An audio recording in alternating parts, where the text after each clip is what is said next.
Misal ya, saya lagi duduk ini, terus saya bisik, kita rame-rame gini, saya bisik sama teman sebelah saya, barusan saya makan enak, padahal duduknya rame-rame. Nah itu teman yang saya bisikin itu harusnya paham bahwa saya nggak pengen orang lain ketahuan saya baru makan enak, makan padang misalnya. Dia ngomong, dia langsung ngomong ke yang lainnya, nih barusan Ustaz cerita dia makan enak. Nah itu dia bongkar rahasia, itu kena pasal pengkhianat. Jadi kerahasiaan itu nggak mesti lihat konten informasinya. Kerahasiaan itu bisa jadi rahasia termasuk dilihat dari cara sebuah informasi itu disampaikan. Orang khusus banget kok. Nih, kita nyamperin nih saudara kita lagi rame-rame begini, harusnya kan bisa ngomong langsung, Assalamualaikum, cerita. Ini enggak, disamperin satu orang dari sekian banyak orang. Bang, tadi saya jatuh motor bang. Jadi umumin, Bapak, ini baru saja jatuh motor nih. Berarti bongkar rahasia, pengkhianat itu. Ya, itu kita harus hati-hati. Ya, Pak ya, termasuk apa aja lah. Nggak boleh juga orang dibilang, udah nggak usah rahasia-rahasiaan. Nggak bisa gitu lah. Suka-suka yang nyampein informasinya. Apa urusannya? Kan kita nggak tahu maksud dia apa. Jadi hargai aja. Ya, sampai berita gembira pun begitu, berita duka pun begitu, ya. Jadi jangan kemudian menganggap kerahasiaan itu sebagai sesuatu yang nggak penting. Bismillahirrahmanirrahim.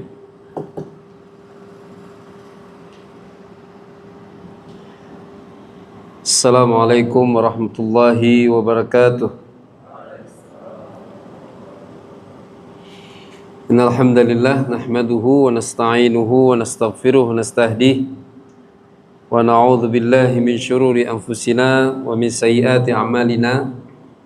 May yahdihillahu fala mudilla lahu wa may yudlil fala hadiya lahu.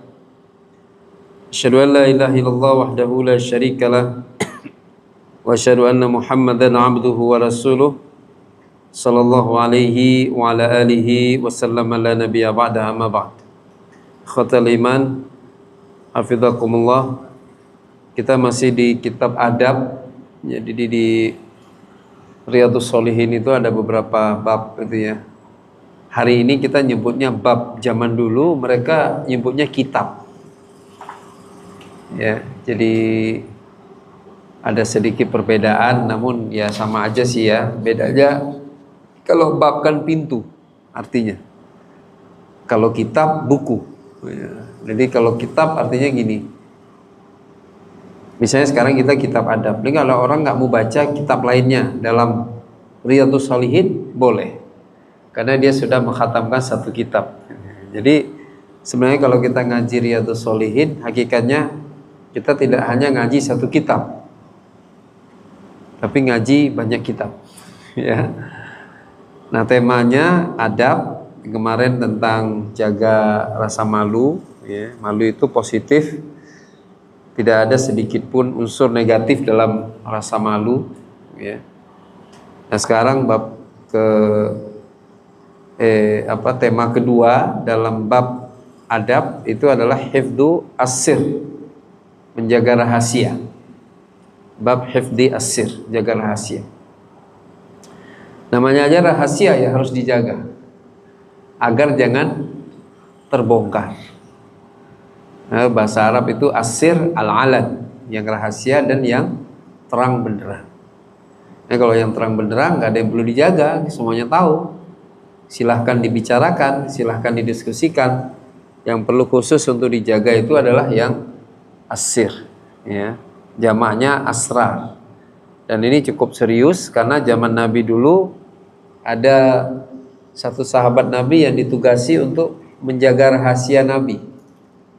Dan beneran sahabat itu nggak pernah menceritakan apapun yang dirahasiakan Nabi kepada beliau, kepada siapapun. Bahkan setelah Rasulullah SAW meninggal sekalipun. Jadi itu seorang sahabat yang dikenal menyimpan informasi tentang siapa yang munafik di kalangan sahabat Nabi. Ditanya berkali-kali, termasuk Umar bin Khattab nanya juga, siapa itu? Nggak pernah mau disebutkan. Begitulah tabiat dari kerahasiaan. Jadi melalui belajar bab ini kita jadi paham bahwa sesungguhnya kerahasiaan sesuatu itu bukanlah hal baru di dalam Islam. Nggak boleh dirahasiakan. Boleh saja ada hal-hal yang dirahasiakan. Dan yang jadi perhatian kita bersama di tema ini adalah bagaimana kita bisa terdorong, termotivasi untuk menjaga rahasia. Karena kalau enggak berarti meresikukan diri sendiri, meresikukan orang lain dan sebagainya. Kalau dalam kehidupan berbangsa bernegara kan kita kenal ada istilahnya apa, pengkhianat ya. Setiap bangsa itu kan ada aja pengkhianatnya. Termasuk itu juga bagian dari ujian yang masih harus dihadapi oleh saudara-saudara kita yang di Palestina ya. Jadi ada sebagian, nggak banyak ya, tapi cukup berpengaruh, berdampak apa yang dilakukannya ketika ia tidak bisa menjaga kerahasiaan saudara-saudaranya yang lain, yang harusnya dia jaga. Jangan sampai Yahudi, Israel tahu tapi dia malah bercerita ya, gitu. Kita juga ngalami itu dulu kan, kalau lihat catatan-catatan sejarah perjuangan para pejuang itu nggak sedikit juga kan, ada yang tega untuk membongkar rahasia para pejuang ya, rahasia pergerakan untuk memerdekakan bangsa. Nah begitu seterusnya. Jadi nggak tepat kalau misalnya ada yang bilang ngapain rahasia-rahasiaan gitu. Padahal kerahasiaan itu adalah hak yang dilindungi oleh syariat. Jadi orang boleh merahasiakan, boleh aja, nggak masalah. Termasuk walaupun jika informasi itu ternyata nggak terkesan rahasia. Misal ya, saya lagi duduk ini, terus saya bisik, kita rame-rame gini, saya bisik sama teman sebelah saya, barusan saya makan enak. Padahal duduknya rame-rame. Nah itu teman yang saya bisikin itu harusnya paham bahwa saya nggak pengen orang lain ketahuan saya baru makan enak, makan padang misalnya. Dia ngomong, dia langsung ngomong ke yang lainnya, nih barusan Ustaz cerita dia makan enak. Nah itu dia bongkar rahasia, itu kena pasal pengkhianat. Jadi kerahasiaan itu nggak mesti lihat konten informasinya. Kerahasiaan itu bisa jadi rahasia, termasuk dilihat dari cara sebuah informasi itu disampaikan. Orang khusus banget kok. Nih, kita nyamperin nih saudara kita lagi rame-rame begini. Harusnya kan bisa ngomong langsung, Assalamualaikum. Cerita, ini nggak disamperin satu orang dari sekian banyak orang. Bang, tadi saya jatuh motor bang. Jadi umumin, Bapak, ini barusan jatuh motor nih. Berarti bongkar rahasia, pengkhianat itu. Ya, itu kita harus hati-hati. Ya, Pak ya, termasuk apa aja lah. Nggak boleh juga orang dibilang, udah nggak usah rahasia-rahasiaan. Nggak bisa gitulah. Suka-suka yang nyampein informasinya. Apa urusannya? Kan kita nggak tahu maksud dia apa. Jadi hargai aja. Ya, sampai berita gembira pun begitu, berita duka pun begitu, ya. Jadi jangan kemudian menganggap kerahasiaan itu sebagai sesuatu yang nggak penting. Ya. Kita masuk ke ayatnya, surah Al-Isra ayat 34. A'udzubillahi minasyaitonirrajim. Wa aufu bil ahdi innal ahda kana mas'ula. Artinya, dan sempurnakanlah janjimu, penuhilah janjimu. Sesungguhnya janji itu pasti akan dimintai pertanggungjawaban. Nah pertanyaannya, kenapa kok ayat ini yang disebutkan di bab tentang kerahasiaan Nah, karena biasanya janji itu adalah sesuatu yang harus dirahasiakan atau terrahasiakan dari orang-orang. Masa ngomong duduk di depan, Assalamualaikum Bapak-bapak, insya Allah nanti saya janji sholat maghrib di sini. Ngapain? Ngapain diumumin? Pasti ngomongnya ke satu orang kan? Bro, ntar kita ketemuan sholat maghrib di sini kan? Bener? Ya. Itu rahasia itu. Wajib dipenuhi. Jadi ada orang, loh, kok? Iya. Temannya nggak boleh cerita ke yang lain. Nah, kalau ada yang nyari orang yang bersangkutan, tadi bilang, tadi ngomong ke saya, ntar maghrib mau sholat di sini. Ya, bongkar rahasia. Nggak bisa megang janji. Sama dia juga sama, dia nggak bisa dipegang janjinya. Tadi dia merahasiakan sesuatu, harusnya dia memenuhi apa yang sudah dijanjikan. Ya, jadi dari ayat ini kita belajar merahasiakan rahasia itu adalah ciri orang yang memenuhi janji. Selama kita gagal merahasiakan sesuatu yang rahasia, maka berarti selama itu pula kita belum memenuhi janji-janji kita. Ya.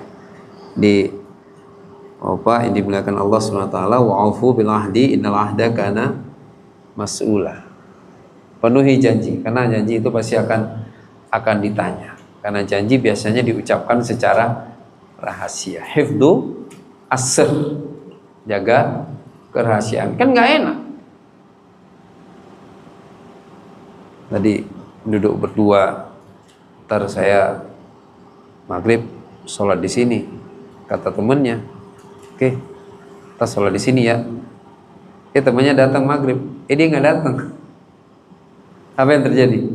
Temannya nanya kan, nanya kemana-mana. Dia ada nggak? Kelihatan nggak? Tadi janji sama saya. Gara-gara nggak memenuhi janji, rahasianya terbongkar. Harusnya yang tahu dia janji rencana sholat maghrib cuma satu orang kan? Gara-gara dia nggak datang, nggak memenuhi janji, orang semasjid tahu semua. Ya, itu jaga rahasia. Ya, jadi perlu upaya serius karena kerahasiaan itu, janji untuk menjaga rahasia itu pasti akan dimintai pertanggungjawaban oleh Allah Subhanahu wa taala. Sekarang kita masuk ke hadis 685.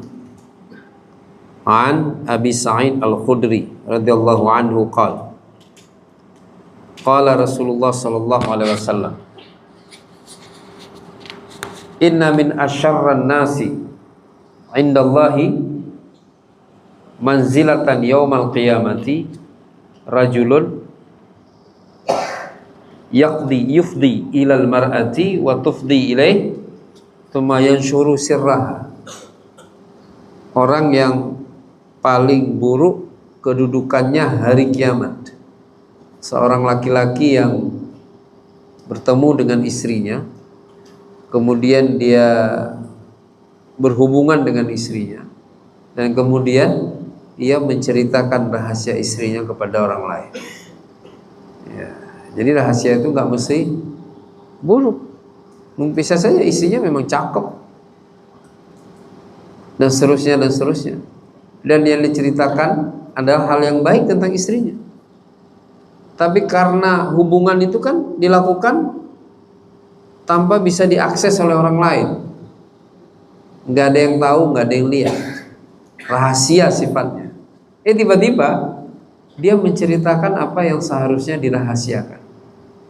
Maka Nabi mengancam, di hari kiamat orang itu akan menjadi orang yang menduduki seburuk-buruk tempat. Jadi perlu hati-hati sekali untuk bercerita tentang hal apapun. Nah kan ini jelas nih, suami istri, kan istri miliknya, apa salahnya? Kan nggak cerita istri orang, nggak cerita anak orang, istri sendiri, dan dia saksi sendiri, lihat sendiri. Sekarang banyak kan, saya bukan cerita atau bongkar rahasia, ini fakta, saya ngelihat sendiri. Padahal emang fakta, dan rahasia itu nggak mesti bukan fakta, ya kan? Kita kan gitu kan, seolah-olah kalau sesuatu dirahasiakan itu bukan fakta, sehingga ada orang berdalih boleh bercerita kalau itu fakta. Saya ngelihat sendiri, saya ngalami sendiri, ngapain saya rahasiain? Nggak bisa begitu. Justru kan ngomongnya lihat sendiri, ngalami sendiri, ngapain cerita ke orang-orang? Ya, kalau ke istri sendiri aja nggak boleh, apalagi ke orang lain. Ya, yang kita nggak tahu persis, ini kan tahu persis nih, punya hak, tahu persis, nggak via media lain, nggak melalui perantara sama sekali, tahu persis. Tapi kalau sampai ia bercerita, maka kedudukannya di kiamat adalah kedudukan terburuk. Kita tinggal lanjutkan aja hadis ini kan. Anak, teman yang memang kita tahu persis, lihat sendiri. Ketika itu tidak dibenarkan oleh syariat, maka menceritakannya itu masuk kategori membongkar rahasia. Ya, Masya Allah, rahimahullah. Ini ekstrim ya. Kita selama ini kan nggak boleh ghibah, itu levelnya rendah itu. Nggak boleh menceritakan fakta keburukan orang lain, ghibah. Lah di sini justru nggak boleh menceritakan fakta yang kita alami secara personal. Jangan cerita. Ya, ini kan dialami secara personal, maka harusnya tidak diceritakan kepada orang lain. Lanjut.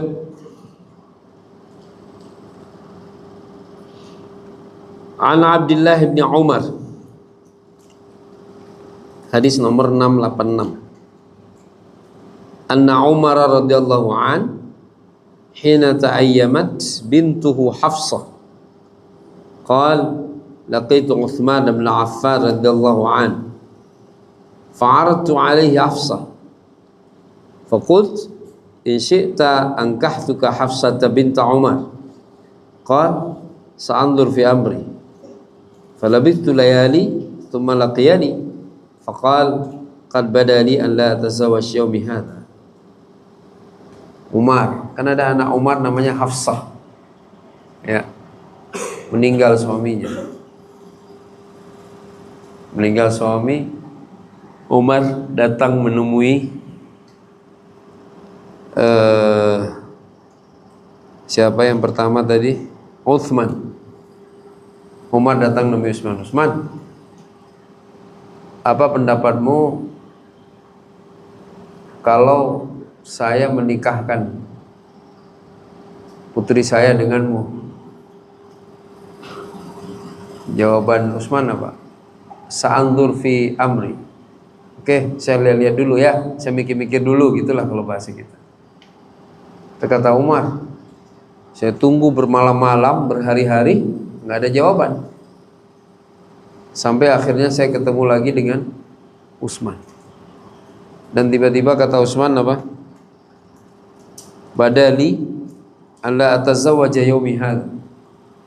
Saya kayaknya nggak pengen nikah dulu gitu.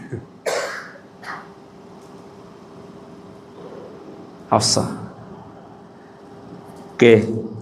Umar ketemu lagi sama yang lain.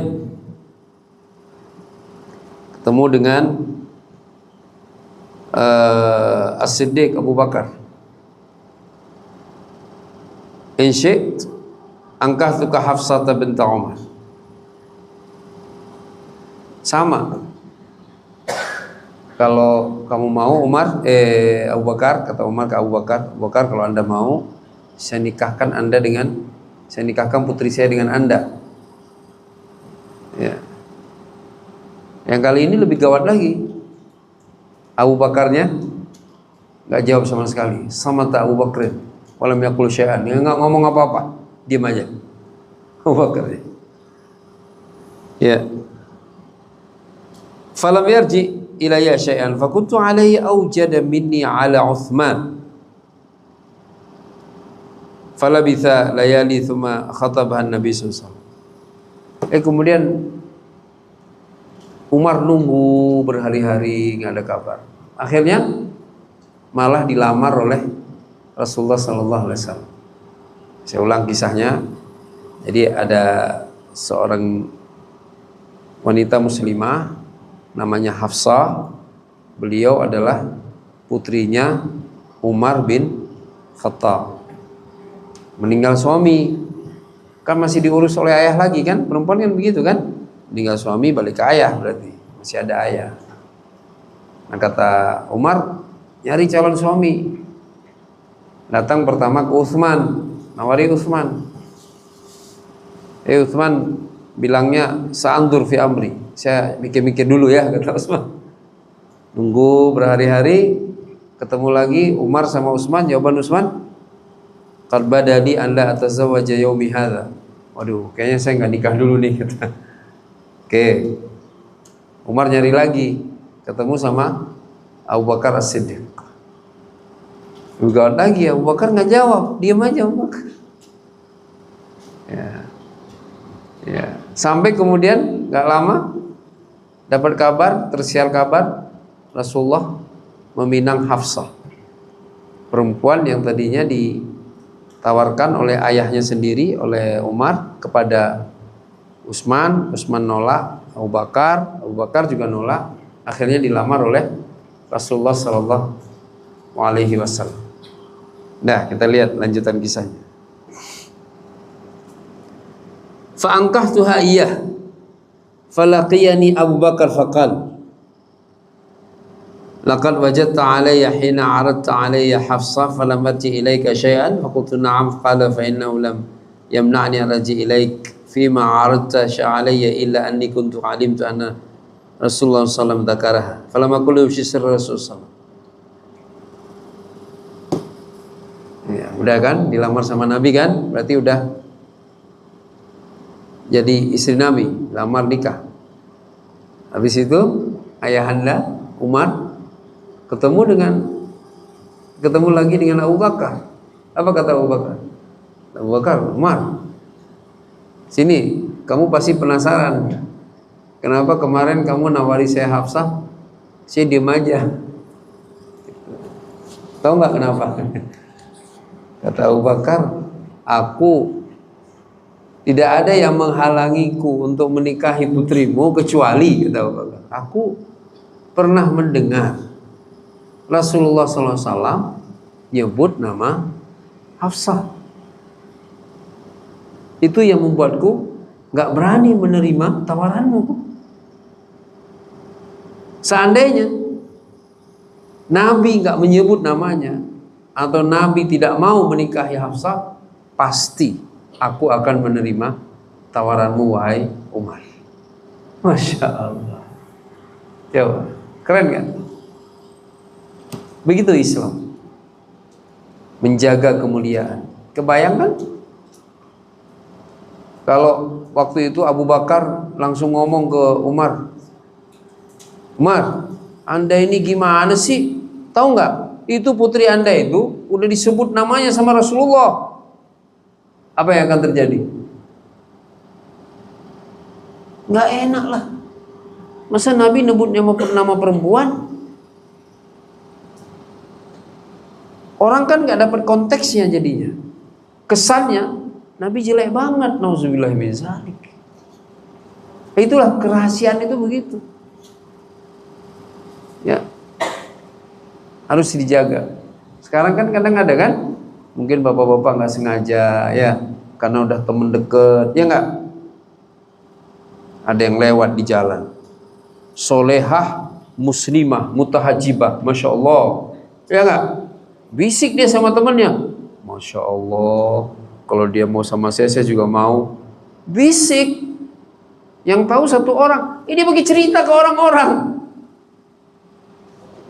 Bapak-bapak sekalian, kalau seandainya ada yang muslimah, solehah, nih, sohib saya mau nih menikah lagi, ngapain itu? Rahasia, jangan dicerita ke orang-orang lah. Jelas kan? Segitunya itu zaman dulu. Lah Nabi lagi nyebut nama Hafsah, nggak ada juga Nabi bilang ke teman-temannya itu, ke sahabat-sahabatnya, maaf ya, ini jangan ada cerita ke orang-orang ya kalau saya sempat nyebut nama Hafsah. Enggak. Cuman temannya langsung perasaan, langsung ngerti. Ini rahasia nih, nggak boleh diucap. Langsung bersikap. Masya Allah. Ya Pak, maaf ya, saya bukan sedang ngedukung perusahaan antum, nggak ada urusannya. Dukung-mendukung, saya kan bukan tim ses. Ya, cuman itu bener banget tuh Pak. Saya lihat di bawah-bawah itu, kan antum suka ditulis tuh nggak boleh bawa HP, ya kan? Itu salah. Itu kesannya kan kayak ini perusahaan ngatur amat sih, orang HP karyawannya sendiri, beli pakai duit sendiri. Emang HP dibeliin sama perusahaan pakai diatur-atur? Bukan gitu masalahnya, karyawannya nggak tahu diri. Kalau memang nih semua proses yang terjadi di pabrik ini boleh terekspos, maka pabrik nggak perlu dikasih pagar Pak. Dinding pabrik dikasih layar putih aja, kaca transparan. Kenapa coba? Lini-lini produksi inti yang itu di sana ada luar biasa teknologinya dan semuanya, pasti ruangnya tertutup, security-nya berlapis. Karena bukan buat dikonsumsi publik. Datang dia bawa HP, Pak, enggak Pak, saya bawa konten. La ilaha illallah Muhammadur Rasulullah. Itu secara agama salah. Untung orang pabriknya nggak pasang dalil hadis di situ. Boleh itu, soheh kalau dipasang, nggak ada salah sama sekali, match dengan hadis yang kita baca ini. Kan Nabi nggak ngomong, ini nanti jangan cerita ya, rahasia, enggak. Nabi cuma nyebut nama doang, sahabat langsung paham. Berarti ini rahasia nih, nggak boleh dicerita. Selesai, ya kan? Bukankah rekaman kamera ini adalah cerita digital, ya kan? Kalau dulu cerita lisan, dengar telinga. Kalau sekarang cerita gambar, diambil melalui kamera atau gambar bergerak dalam bentuk video. Jadi mata yang lihat, nggak perlu ada ceritanya. Kita lihat langsung paham. Oh, masya Allah. Ya, rahimakumullah, luar biasa dalam Islam dalam hal menjaga rahasia. Nanti antum kasih tahu ke manajemen, ntar mereka pada hadir ikut pengajian ini, insya Allah. Ya. Baik. Apalagi yang kita pelajari dari hadis itu Pak? Nggak perlu juga sikap kita itu harus selalu dijelaskan ke orang-orang. Kan ada juga kan? Sebenarnya rahasia nih, ya nggak? Tapi karena didesak, Anda cerita dong. Anda kenapa nggak mau? Anda jawab aja. Akhirnya dijawab. Tapi rahasia ya, jangan bilang ke orang lain. Sama aja bohong lah. Ya, namanya rahasia sama sekali nggak boleh diceritakan. Saya, ya, jadi apapun yang Allah beri kita keistimewaan bisa melihatnya, harus sangat hati-hati. Bisa jadi itu kerahasiaan yang tidak boleh sama sekali diceritakan kepada orang lain. Kelas, lanjut. Nah, hadis ini berkesesuaian dengan ayat yang kita bahas tadi di awal. Wa'ufu bil ahdi, innal ahda kana mas'ula. Penuhilah janji, karena sesungguhnya janji itu akan dimintai pertanggungjawaban. Lucu ya? Apa lucunya? Pertanyaannya, emang waktu itu Abu Bakar berjanji kepada Nabi untuk nggak nyebar rahasia? Enggak. Orang Nabi nggak nyuruh jangan sebar. Jadi ada janji yang nggak perlu diucapkan. Ada janji yang nggak perlu dituntut. Benar nggak? Duduk kita ngopi kan? Ngopi. CS. Sahabat karib. Luar biasa. Kita sakit, dia nggak nengokin, Pak. Itu orang menepati janji atau menyalahi janji? Menyalahi janji. Emang kapan janjinya? Itu janjinya, ngopi bareng itu. Sering nongkrong bareng, itu janji. Kalau Anda masalah, saya bantu Anda. Anda sakit, saya nengokin Anda. Mukminin kal jasadil wahid. Emang kita nggak pernah janji sama semua orang gitu. Nanti kalau Anda sakit saya nengokin. Tapi kita janjinya sama siapa? Sama Allah. Janji apa? Bahwa seluruh orang beriman yang lain itu adalah saudara kita. Konsekuensi dari bersaudara, kalau sakit dinengokin, kalau meninggal diantarin jenazahnya. Masya Allah. Ini juga sama. Jadi enak hidupnya kan. Jadi nggak perlu, dalam Islam itu nggak ada dikit-dikit tolong jaga rahasia, itu nggak ada. Kalau kita kan sekarang Masya Allah kan, sampai saking waduh susah nih orang nggak bisa dipegang omongannya, HP-nya disita dulu. Mana HP-nya? Baru boleh masuk ruangan ini. Saking nggak bisa lagi dipegang janjinya. Masya Allah. Ya, rahimakumullah, mudah-mudahan ayat dan hadis-hadis ini mengembalikan kita kepada fitrah kita yang sesungguhnya. Karena nggak ada orang senang kerahasiaannya diceritakan, dibahas, diketahui oleh banyak orang lain. Ya, nggak pengen.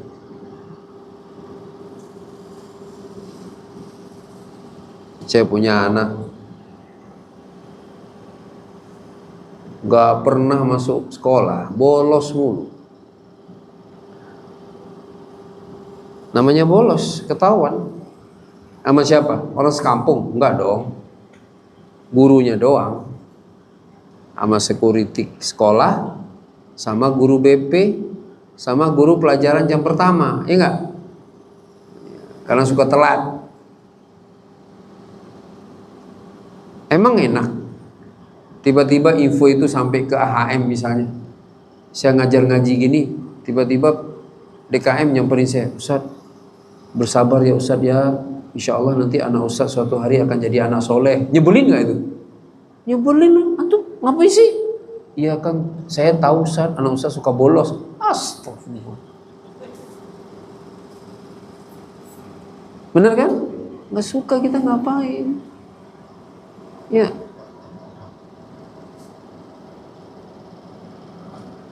Jadi ya udah, rahasia aja. Kalau memang nggak semua orang tahu, mau gimana lagi? Ini kan ada orang gitu kan, mohon maaf ya. Ini terjadi soalnya nih di kalangan orang-orang soleh nih. Saya ngalami berkali-kali, Pak. Lagi-lagi duduk, udah capek, lagi ngelurusin kaki. Besok masuk kantor, kampus atau kemana ngaji apa. Tiba-tiba ada ketemu saya. Ustaz, dia buka HP-nya, tunjukin foto. Saya lagi berenang. Kaget dong. Loh, kok antum dapat fotonya? Ada aja Ustaz. Ustaz gak bisa ngumpet dari saya. Widih, yang ngomong itu jenggot segini, Pak. Gimana ceritanya itu? Saya nggak sedang maksiat, tapi ngapain? Yang bersangkutan ngapain? Dia dapat foto saya berenang di apa misalnya di Sabang atau di apa yang Jawa itu, Karimun Jawa ya. Dia seneng banget itu. Nih Ustaz, ternyata Ustaz bisa berenang ya. Kalau memang saya pergi berenang itu saya pengen semua orang tahu, udah pasti saya pasang di status saya dong, benar nggak? Saya tulis saya sedang snorkeling misalnya, sama lumba-lumba di Sabang. Nah nggak apa-apa tuh dia datang, Ustaz, saya kemarin lihat statusnya, udah clear, dipublish kok, nggak rahasia. Ini entah siapa yang foto, atau sesi foto terus taruh di sosmednya sendiri semua. Tiba-tiba saya dapat aja Ustaz, dengan bangganya. Dia kira itu bukan rahasia, padahal itu rahasia. Rahimahullah. Ya, Bapak-bapak ya, kita kudu hati-hati kan. Termasuk apa lagi? Tak terkecuali sohib-sohib kita yang istrinya lebih daripada satu. Itu nggak boleh diomongin aja nggak boleh. Kan dia nggak pernah cerita. Kecuali dia cerita nih, dia duduk di sini, Assalamualaikum, jamaah HM tercinta, istri saya tidak cuma satu. Wih, baru tuh silahkan bebas ngomongin, orang dia cerita. Ini enggak, dia diam aja biasa.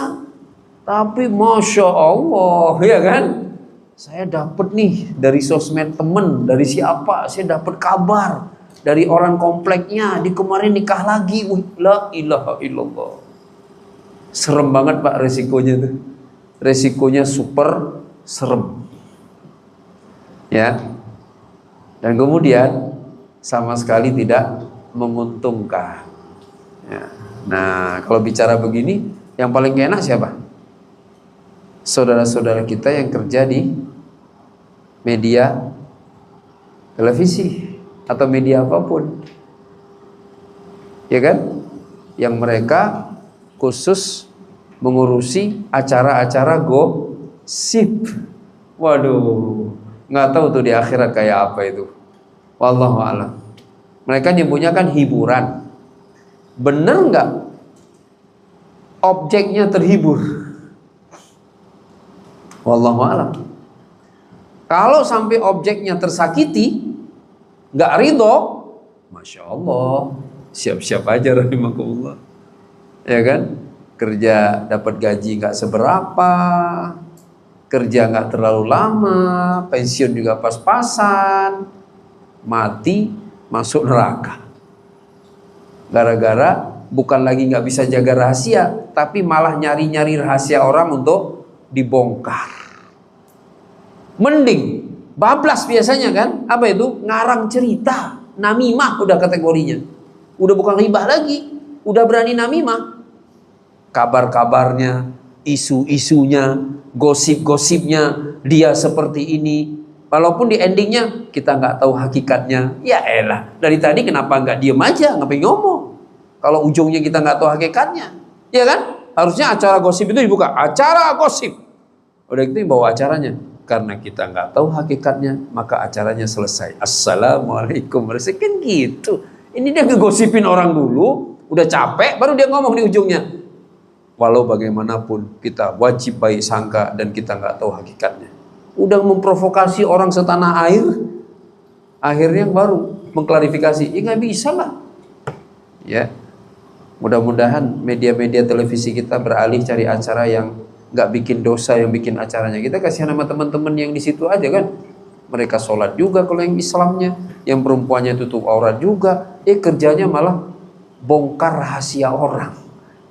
Cari makan dari membongkar rahasia orang lain. Naudzubillahi min dzalik. Ya. Berikutnya.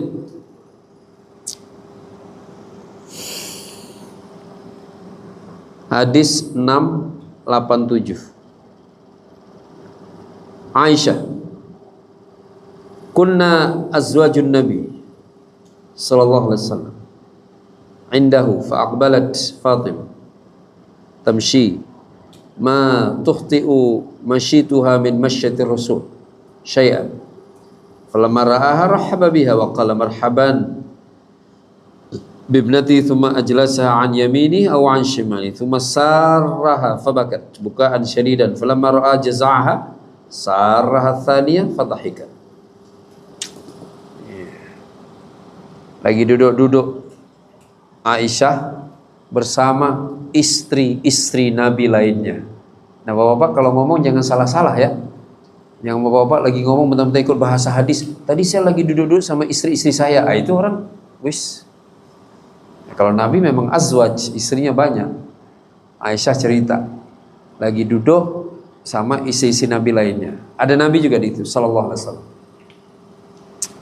Terus datang Fatimah. Kayak biasa, Nabi kan sayang banget sama anaknya, anak gadisnya, anak perempuannya. Apa kata Nabi? Marhaban bibnati. Selamat datang anak gadisku. Nah kalau kita, anakku gitulah kira-kira. Langsung namanya yang datang anak gadis tersayangnya, langsung Nabi nggak gubris sama yang lain, istri-istrinya enggak. Benar kan? Kita semua begitu juga kan, bapak-bapak yang punya anak perempuan, mana lebih didahulukan, istrinya apa anak perempuannya? Jujur. Anak perempuannya lah. Oh saya terang-terangan kayak udah nggak bisa. Saya bilang ke istri saya lah, Nabi aja begitu, masa saya nggak ikut Nabi? Bukan saya nggak sayang sama istri, tapi memang kalau diadu dua, ke anak perempuan kita kan mengalir darah kita, benar nggak? Ke istri mengalir darah nggak? Lain lagi yang mengalir kan? Bukan darah. Bedalah cintanya. Ya, jadi ada yang belum nikah di sini ada? Hah? Bapak-bapak di belakang jangan bilang belum lah. Ini yang muda-muda kayaknya di depan ini belum nikah. Nah, yang belum nikah itu terberatnya hadapi ayahnya. Ya, kalau kalian mudah sekali mendapatkan anak gadisnya, ayahnya cuek aja, diam aja, nggak peduli, udah hampir bisa dipastikan itu ayah nggak ada soleh-solehnya sama sekali. Karena kalau ayah soleh, pasti dia ikut gaya Nabi lah, ya kan? Masa orang soleh ikut gaya setan? Gaya Nabi. Kayak apa gaya Nabi? Protektif, sayang banget sama anak perempuannya. Nah, jadi kalau kalian yang belum nikah nih ya, teman-teman belum nikah, kenalan, entah di mana kenalan, datang ke rumahnya, tiba-tiba dihadang sama ayahnya, langsung sujud syukur. Alhamdulillah, ini yang kata Ustadz nih. Ini berarti ayahnya aja soleh, gimana lagi anak gadisnya? Gitulah. Jangan kalau dihadang, ya lemes langsung. Nggak bisa nih, nggak gitu. Justru langsung ngomong ke bapak, Pak, memang model bapak yang kayak gini yang saya cari ini, yang benar-benar ngejaga anak gadisnya. Wah, insya Allah ya, insya Allah. Yang lain yang di belakang gak usah ikut-ikutan, nah kan udah beres. Iya. Iya.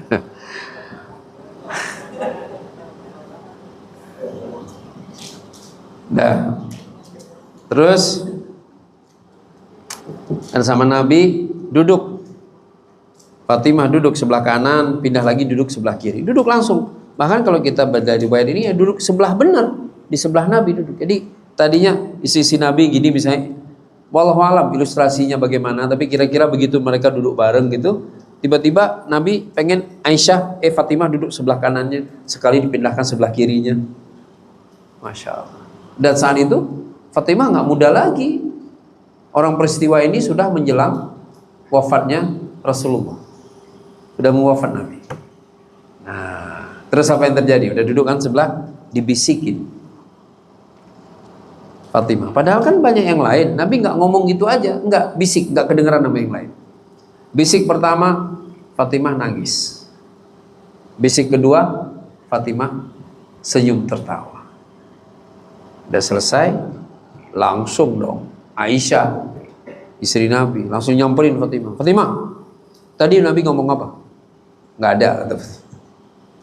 Aku nggak akan menceritakan rahasia Rasulullah kepadamu. Aku tidak akan menceritakan rahasia Rasulullah kepadamu. Coba bayangkan kalimat itu. Lah tadi Nabi ngomong sama Fatimah itu kan di depan Aisyah. Kan bisa Aisyah komplain. Bisa. Kalau Aisyah kan istri Nabi. Ini apaan sih kamu? Aku kan istrinya. Cerita aja. Boleh kan? Kalau sekarang pasti begitu tuh. Nyolot langsung. Tapi Aisyah enggak, tahu diri dia. Oh benar juga ya. Kalau memang tadi Nabi bermaksud semua orang boleh tahu, pasti Nabi sudah ngomong kenceng. Ya, mau Pak. Kadang-kadang kejadian kan, nih lagi rapat nih, meeting. Yang lagi berbicara, yang lagi dapat hak untuk menyampaikan pendapatnya, tiba-tiba mengecilkan volume ngomongnya. Ini kan ada mic kan, digeser. Bapak-bapak mohon maaf, ini kondisinya darurat, bla bla bla bla bla. Itu artinya apa? Benar-benar informasi yang disampaikan sampai digeser mic, nggak boleh didengerin itu benar-benar hanya boleh ketahuan di ruang meeting itu, nggak boleh keluar. Ya kan? Sekarang orang kan nggak gitu kan? Kadang-kadang dia bilang apa? Tadi tuh tahu aneh aja kok dirahasiain sih. Loh, berhaklah. Nah Nabi jelas berbisik, maka rahasia. Fatimah langsung paham. Kalau Nabi bisik, kalau Nabi mengizinkan semua orang tahu, Nabi nggak berbisik, Nabi ngomong aja. Dan alhamdulillahnya Aisyah paham. Oh ya udah, kalau memang menurutmu ini rahasia, ya nggak perlu diceritakan. Sampai kemudian meninggal Rasulullah Shallallahu Alaihi Wasallam. Ya, begitu meninggal Nabi SAW, Fatimah nemui Aisyah. Kata Fatimah, Aisyah, masih ingat nggak? Dulu kamu nanya, terus saya nggak mau jawab, rahasia. Nah, sekarang baru saya boleh cerita, kata gitu. Yang Nabi nangis, yang aku nangis, Nabi bisik pertama itu karena Rasulullah bercerita bahwa ia akan segera meninggal. Aku sedih ditinggalkan oleh ayahku. Ya. Kemudian yang kedua, bahagia. Kenapa? Karena aku akan menjadi wanita penghulu surga, wanita paling tinggi derajatnya di dalam surga, atau wanita yang pertama masuk surga. Maka aku tersenyum. Ya. Itu. Jadi disampaikan setelah Rasulullah wafat. Artinya tadinya Nabi nggak berharap dekatnya ajal Nabi itu ketahuan oleh istri-istri yang lain, dan benar. Nabi cuma pengen cukup diketahui oleh Fatimah saja. Masya Allah. Ya, jadi rahimakumullah, dari sini kita paham bahwa sebenarnya ada banyak kerahasiaan di sekeliling kita, benar kan Pak? Soheh, ketika kejadian itu kita rekam secara personal, apakah rekaman pendengaran atau rekaman penglihatan, maka sesungguhnya itu belum tentu boleh untuk disampaikan kepada orang lain. Terlebih jika peristiwa itu terjadi dalam ruang privat, bukan dalam ruang publik. Ya, kita tetap harus lihat dulu Pak, ini ruang publik nggak nih? Misalnya ruang publik itu apa? Di jalan, ngelihat orang nggak benar, ya udah ruang publik kan, dia berani-beraninya nggak benar di jalanan, silahkan ceritakan. Ya, kalau memang ada kepentingannya. Tapi kalau dalam ruang privat Pak, itu nggak boleh kan? Ini ruang privat bapak-bapak nih, perusahaan ini. Kan dikasih pagar, kasih security, ruang privat ini. Harusnya nggak boleh diceritakan keluar. Walaupun kita mengakses itu, kita ngelihat langsung. Rahimahullah. Oh tapi ini kemungkaran, dibahas di internal untuk dikoreksi, diperbaiki, bukan untuk diumbar di luar. Begitu standar Islam menjaga kerahasiaan. Karena aslinya semua orang itu lebih nyaman hidup jika rahasianya nggak ke-expose ke orang lain, Pak. Bener kan? Iya, karena kita semua ada hal-hal yang kita nggak pengen orang tahu, nggak pengen orang tahu orang. Ya, rahimakumullah. Saya ada yang ngaji sama saya, Pak. Jadi beliau itu nggak bisa ngucapin huruf tertentu. Kempes, tau kan? Sin. Kenapa tuh Pak? Biasanya. Normalnya kenapa? Hah? Udah nggak ada penahan kan di sini kan? Nah, iya. Tapi kan nggak kelihatan. Masa terus, Pak, coba. Ya, nggak enak lah kita semua orang. Ngaji pertama saya perhatikan, saya ngoreksi berkali-kali itu nggak bisa, 5 kali 6 kali. Besok lagi. Akhirnya saya beranikan diri, karena kan banyak orang tuh lagi ngaji tahsin. Saya tanya, Pak, maaf ya, Bapak masih lengkap nggak ya gigi depannya. Enggak Ustaz, sambil jengir kelihatan jadinya kan. Oh iya. Terus saya bilang, Pak izin ya, nanti kalau antum baca, saya nggak mungkin ngoreksi, bener-bener ngoreksi, karena nggak akan terkoreksi. Mohon maaf ya, Bapak boleh ngaji terus, belajar terus, tapi Bapak nggak akan benar ngucapin huruf-huruf tertentu, khususnya huruf yang berdesis. Kenapa? Lah nggak ada penahannya di sini. Ya nggak apa-apa Ustaz. 1, 2, izin ya Pak ya. Ini harus sampai saya sampaikan ke teman-teman yang lain. Jadi saya akan menyampaikan aib Bapak. Bapak ridho nggak? Dia tanya, loh kenapa Ustaz? Iyalah, kan saya harus bilang ke teman-teman yang lain jangan niru bacaan Bapak, karena mereka giginya masih lengkap. Kan saya harus terangkan itu. Ketika saya biarkan Bapak bacanya salah, terus teman-teman pasti nanya, loh kok itu benar bacaan begitu dilewatin aja nggak masalah, nggak dikoreksi. Nah, saya perlu sampaikan ke teman-teman bahwa bacaan Bapak ini tidak terstandar, karena Bapak sudah tidak sempurna lagi elemen makharijul hurufnya, gitu kan? Kata beliau, silahkan Ustaz, nggak apa-apa. Alhamdulillah. Begitu itu saya langsung tenang. Itu pun perlu beberapa bulan. Saya mikir caranya gimana ini. Kan kalau terusik perasaannya kan nggak enak. Orang udah mau ngaji kok. Ya. Alhamdulillah beliau terima. Gigi termasuk kerahasiaan kan? Nggak usah lah.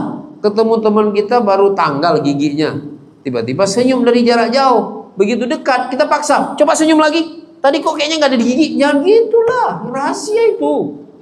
Tega amat. Ya, rahimakumullah. Rahasia. Ada lagi Pak, yang lebih sederhana lagi. Maaf ya, apa tuh? Bunyi kentut atau bau kentut. Udah jelas semua diem. Ngapain sih bongkar-bongkar aib orang? Siapa nih yang kentut? Ayo ngaku. Ngapain? La ilaha illallah Muhammadur Rasulullah. Emang ada orang bangga kentut? Nggak ada lah. Itu dia bablas, nggak sadar, nggak ketahan, udah kentut. Ya udah nggak usah nanya-nanya. Siapa yang kentut? Harusnya nggak usah. Udah diem aja. Pergi aja. Kalau nggak kuat nahan baunya kan. Ya, ini enggak malah dibahas. Benar nggak? Saya pernah kejadian loh Bapak-bapak. Lagi ngaji, saya lupa ngaji di mana itu waktu itu ya. Tiba-tiba ada yang kentut. Lumayan nyaring bunyinya. Masya Allah, sejamaah begini, semua pandangannya pada begini-begini, nggak gubris saya lagi di depan nyari siapa tuh? Ngapain coba? Kok seneng banget ya kerahasiaan orang itu ketahuan? Kan yang kentut pengen nggak ketahuan, benar kan? Berarti kentut adalah rahasia. Pura-pura nggak dengar aja kenapa sih? Kayak kita nggak pernah kentut aja, boleh kan? Sebelah kita kentut, jelas nih kita ada saksinya, orang kita dengar banget, bau lagi. Pura-pura nggak tahu aja, pura-pura lihat kemana, kayak apa gitu.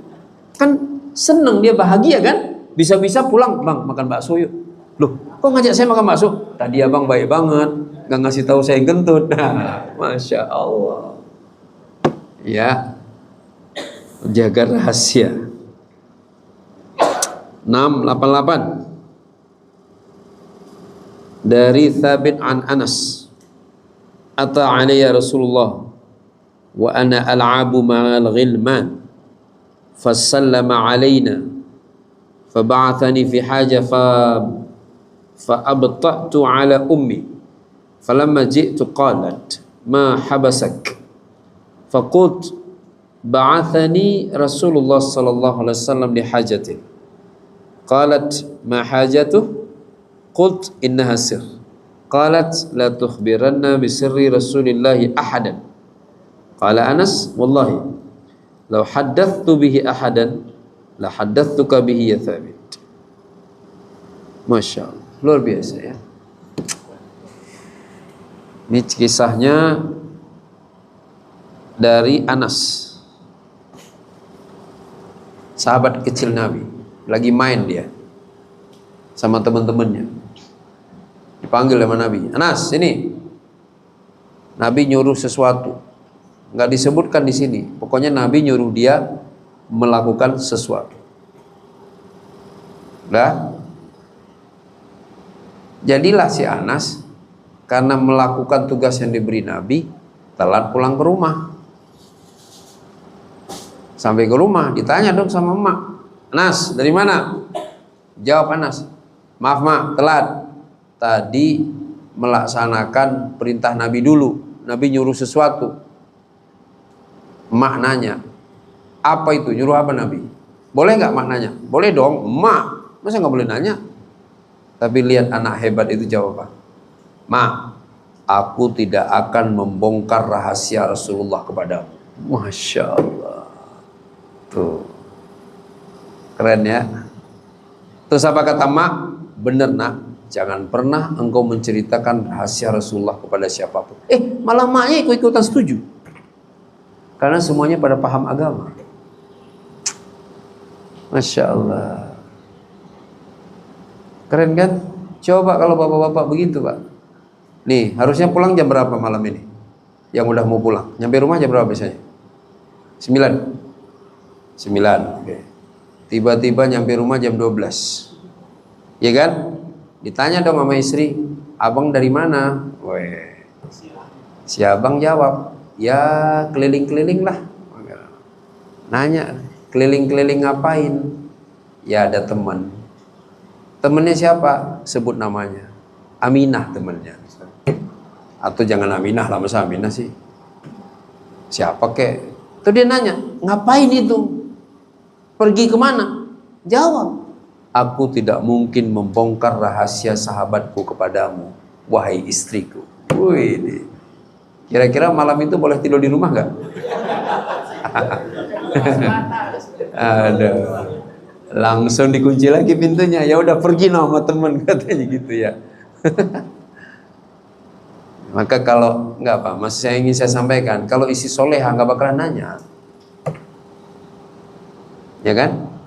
Jadi itu indikator. Kalau dia paham agama, baca yang hadis-hadis kayak gini, dia buka pintu, mau bapak pulang jam berapa aja pak? Mau jam 1, mau jam 2, buka pintu, itu minum dulu, isi soleha.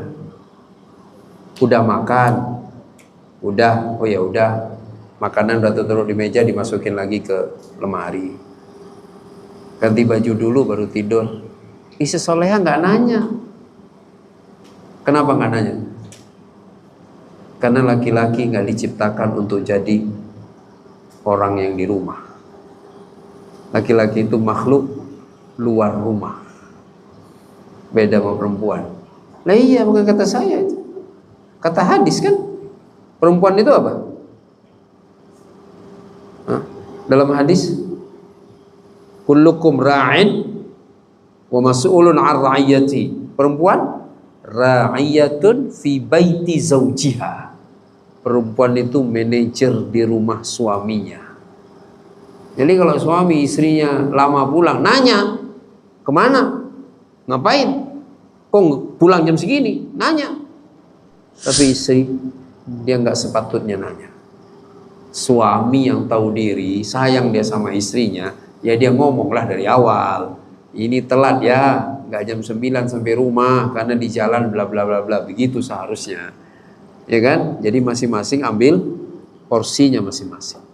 Bener, istri soleh nggak akan nanya, tetapi suami yang soleh tahu bagaimana perasaan istrinya yang berharap suaminya baik-baik aja. Maka dia menginfokan kepada istrinya. Jelas ya? Masya Allah. Baik, wah sudah selesai hadisnya. Itu tadi hadis terakhir tentang jaga rahasia. Jadi ada satu ayat, ada 3 hadis. Sekali lagi ayatnya berbunyi, wa'aufu bil ahdi innal ahda kana mas'ula. Penuhilah janji, karena janji itu akan dimintai pertanggungjawaban di akhirat. Menjaga rahasia adalah bagian penting dari memenuhi janji. Maka jagalah rahasia sebaik-baiknya. Jangan lupa ada 2 hal. Yang pertama, rahasia masuk kategori rahasia kalau hanya kita yang mengakses. via mata atau telinga. Orang lain enggak, berarti masuk rahasia. Atau banyak yang bisa melihat, tapi itu ternyata terjadi di ruang privat, maka itu juga masuk kategori rahasia. Walaupun banyak yang lihat, tapi ruangnya ruang privat, maka itu termasuk kategori rahasia. Mudah-mudahan kita selalu bisa menjaga rahasia sebaik-baiknya. Mudah-mudahan kita aman kelak nanti di hadapan Allah Subhanahu wa taala. Demikian, semoga ada manfaatnya. Billahi taufiq wal hidayah. Assalamualaikum warahmatullahi wabarakatuh.